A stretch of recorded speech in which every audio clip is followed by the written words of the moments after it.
Hello everyone, my name is Samuel Onyamane and I'm so excited bafethu ukuthi we are back on our sign language section which is powered by Visual Communication. Namuhla siyaqhubeka ke. Today I'll be addressing or answering your question. Some are asking ukuthi is sign language universally, yes or no? Okay, in a simpler term, sign language is not universal.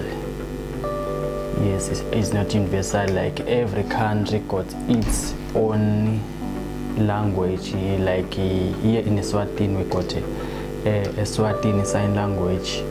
In South Africa they got South African sign language.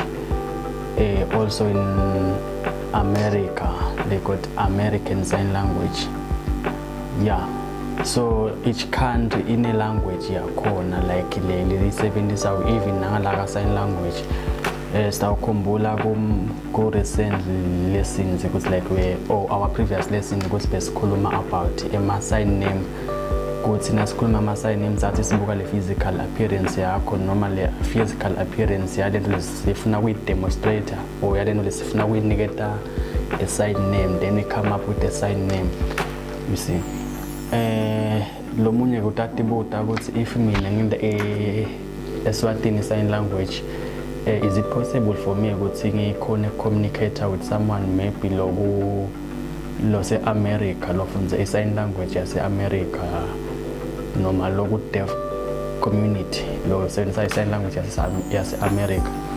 Okay, you can communicate at a shallow level. I'll make an example. Let's say maybe ufuna solambile noma ufuna kulala noma ufuna kusenga ufuna imali yabo, you can communicate at a shallow level, but when you go deeper you can't communicate.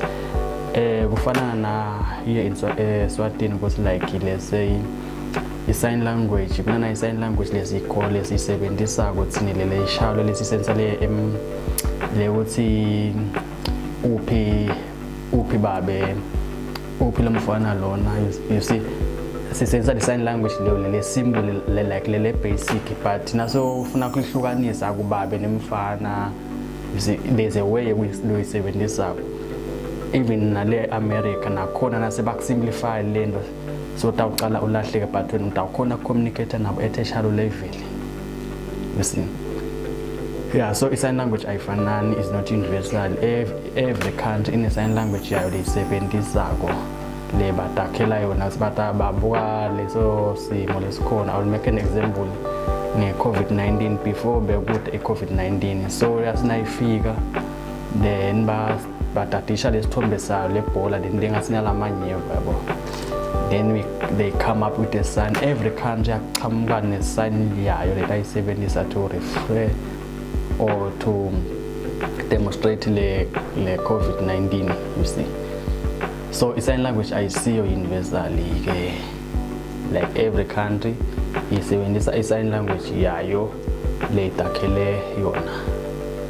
Yes, so thank you so much for tuning in and hope to see you very soon. Don't forget to like, comment, share, subscribe. See you next time.